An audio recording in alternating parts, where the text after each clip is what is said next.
नमस्कार, मैं आपके साथ अंजना और आप देख रहे हैं संगठन भारत न्यूज। आइए शुरुआत करते हैं आज की खास खबर से। देश का बंटवारा लाल साहेब ने कराया था। बापू ने बंटवारे पर दुख जताते हुए कहा था कि यदि देश का बंटवारा होगा तो वो एक तरह से मेरे शरीर के दो टुकड़े होंगे।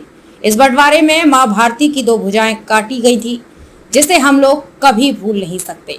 उक्त विचार स्वतंत्रता दिवस के पूर्व हुए देश के बंटवारे की याद में आयोजित एक प्रेस कॉन्फ्रेंस के दौरान केंद्रीय राज्य मंत्री व जिले की सांसद साध्वी निरंजन ज्योति ने व्यक्त किए। केंद्रीय राज्य मंत्री ने कहा कि आज भी हम लोग बंटवारे का तंज झेल रहे हैं, उसे हम भूल नहीं सकते हैं। मजहब के आधार पर देश का बंटवारा हुआ था, फिर भी जो मुस्लिम भारत में रह गए थे उन्हें हमने अपना माना, भाई व बहन माना था। लेकिन पाकिस्तान से हमें क्या मिला? लाशें मिली, माँ बहनों की अस्मिता लूटी गई। उन्होंने कहा कि वो लोग कहते हैं कि भारत में असहिष्णुता है। जब भारत पाकिस्तान का बंटवारा एक साथ हुआ था, आज पाकिस्तान की क्या दुर्दशा है ये किसी से छिपी नहीं है। यहाँ पर भारत के लोगों को सोचना होगा। उन्होंने बंटवारे के लिए लाल साहिब के साथ कम्युनिस्ट के लोगों को जिम्मेदार ठहराते हुए कहा कि जब देश का बंटवारा हो रहा था तब कम्युनिस्ट के मुस्लिम लोगों को मुस्लिम लीग में शामिल कर बंटवारे की मांग को मजबूत करने का काम किया गया था।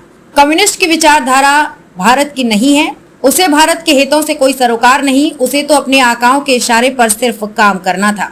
पश्चिम बंगाल के बंटवारे के समय जो क्रांतिकारी शहीदों के रक्त रंजित शरीर बोगियों में भरकर भारत आए थे, उनकी शहादत को भी हम याद करेंगे।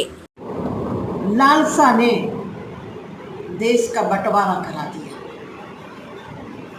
बापूजी ने कहा था कि मेरे भारत का बंटवारा होगा, एक तरह से मेरे शरीर के दो टुकड़े होंगे।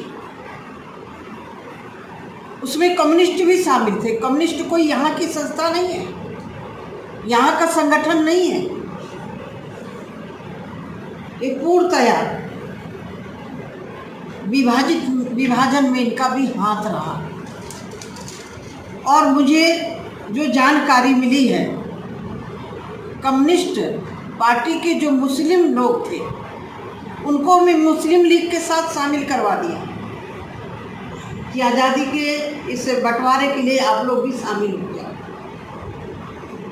आज हमें जहां हम लोग 15 अगस्त को आज़ादी का जश्न मनाएंगे तो हमें उन बलिदानियों को भी याद रखना चाहिए, जिन बलिदानियों के रक्त रंजित शरीर हमारे देश में बोगियों में भर करके आए थे। आप पिक्चर उठा करके देखेंगे तो वो घटना लगेगी कि आज घटी हमारे बीच में। भारतीय जनता पार्टी के हमारे आप सबके नेता आदरणीय नरेंद्र भाई मोदी जी ने कहा कि जहां हम आज़ादी का जश्न मनाते हैं तो हमें आज़ादी के समय पर जिन लोगों ने अपना मकान छोड़ा, बेटियां छोड़ी, बहू छोड़ी, कुकर्म हुआ, अप्रवासी बने, वहाँ से विस्थापित हुए, उनका भी 14 अगस्त का स्मरण का दिन है। ये जो बंटवारे की विभीषिका,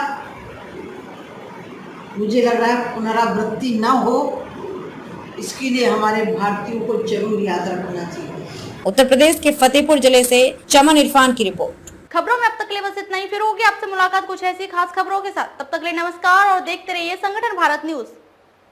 अगर आपको हमारी वीडियो पसंद आई हो तो लाइक, कमेंट पर शेयर करें और ऐसी ही खबरों से जुड़े रहने के लिए आप हमारे YouTube चैनल संगठन भारत को सब्सक्राइब कर बेल आइकन को प्रेस करें। छोटी छोटी वीडियो और खबरें व्हाट्सएप और ईमेल पर भेज सकते हैं।